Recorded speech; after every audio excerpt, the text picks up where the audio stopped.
उमा महेश्वराय नमः। आप सभी का हमारे YouTube चैनल पर हार्दिक स्वागत है। फाल्गुन मास की कथा अध्याय 12 में आज सुने शिव महापुराण की आगे की कथा। आज की कथा है वैद्यनाथेश्वर शिव महात्म। दोस्तों, कथा शुरू करें उससे पहले आप सभी से विनम्र निवेदन है, कृपया भगवान शिव की कथा को एक लाइक अवश्य किया करें और चैनल को सब्सक्राइब भी करें। आइए कथा को श्रवण करते हैं। सूत जी बोले, हे ब्राह्मणों, अब मैं वैद्यनाथेश्वर ज्योतिर्लिंग का पापहारी महात्म बताता हूँ। एक बार लंकापति रावण ने भगवान शिव को प्रसन्न करने के लिए उनकी भक्ति भावना से आराधना की थी। रावण ने कैलाश पर्वत पर शिव जी की बहुत तपस्या की, परंतु भगवान शिव प्रसन्न नहीं हुए। तब रावण पास में स्थित वन में चला गया और वहाँ एक बड़ा सा गड्ढा खोदकर उसमें अग्नि प्रज्वलित की। वहीं पास में उसने शिव जी की प्रतिमा स्थापित की। फिर उसने त्रिलोकीनाथ को प्रसन्न करने हेतु कठोर तपस्या आरंभ कर दी। गर्मी में 5 ओर अग्नि से घिरकर, तो वर्षा में खुले आसमान के नीचे, सर्दियों में जल के भीतर खड़े रहकर कठिन तपस्या की। फिर भी शिवजी प्रसन्न नहीं हुए। तब राक्षस राज रावण ने अग्नि में अपने सिर को काटकर भेंट करना शुरू कर दिया।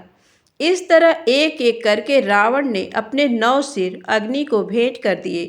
परंतु जब 10वीं बार रावण अपना सिर चढ़ाने को उन्मुख हुआ तो शिवजी प्रकट हो गए।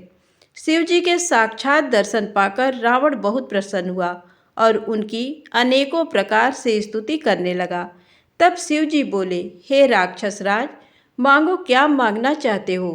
राक्षस राज रावण बोला, हे देवादिदेव महादेव जी, मैं आपको नमस्कार करता हूँ। भगवान, यदि आप मेरी तपस्या से संतुष्ट हुए हैं तो मुझ पर कृपा कर मेरे साथ लंका चलकर रहें और मेरे आतिथ्य को स्वीकार करें। प्रभु, मैं आपकी शरण में आया हूँ, कृपा कर मेरे मनोरथों को पूर्ण कीजिए। रावण के वचन सुनकर शिवजी आश्चर्य में पड़ गए।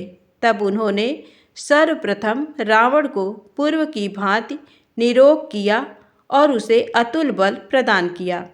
तत्पश्चात उन्होंने रावण को अपना ज्योतिर्मय लिंग प्रदान किया और कहा कि मैं इस शिवलिंग में ज्योतिर्मय रूप में स्थित हूँ, इसलिए तुम इसे अपने स्थान पर ले जाओ। पर एक बात का ध्यान रखना कि इसे रास्ते में कहीं भी भूमि पर नहीं रखना, अन्यथा तुम इसे आगे नहीं ले जा सकोगे और ये वहीं पर स्थित हो जाएगा। तब भगवान शिव का आशीर्वाद एवं शिवलिंग लेकर राक्षस राज रावण वहाँ से अपने घर लंका की ओर चल दिया। रास्ते में शिवजी की माया से रावण को लघुशंका की इच्छा हुई और वह शिवलिंग एक ग्वाले को पकड़ाकर चला गया। ग्वाले ने थोड़ी देर तक तो वह शिवलिंग पकड़े रखा, परंतु अधिक भारी होने के कारण उसने लिंग को जमीन पर रख दिया। फिर तो वह शिवलिंग वहीं पर स्थित हो गया। ये संसार में वैद्यनाथेश्वर के नाम से प्रसिद्ध हुआ। इसके दर्शनों से सभी अभिष्ट कार्यों की सिद्धि होती है और पापों का नाश होता है।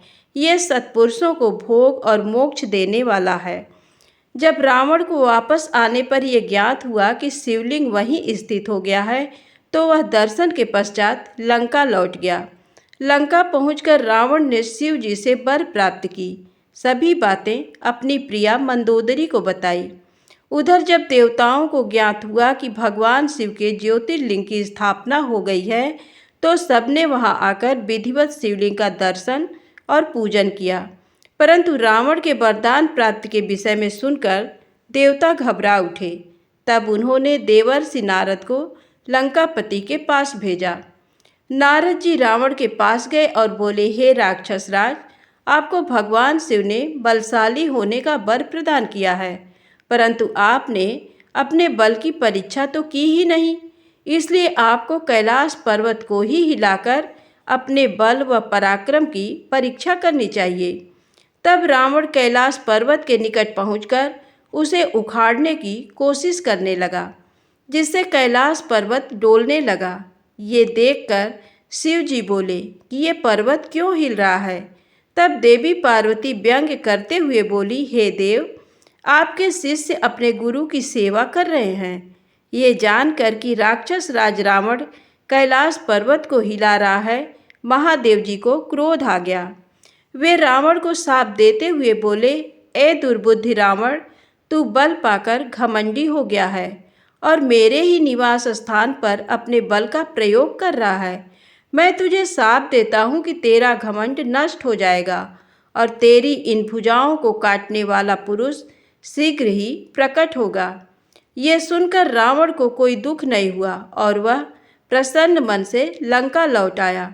उसने मन ही मन त्रिलोक को अपने बस में करने की प्रतिज्ञा कर ली।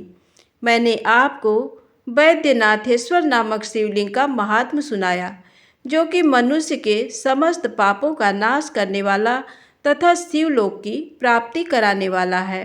धन्यवाद। दोस्तों, कथा अच्छी लगी हो तो भगवान शिव की कथा को एक लाइक तो बनता है और चैनल को सब्सक्राइब भी करें।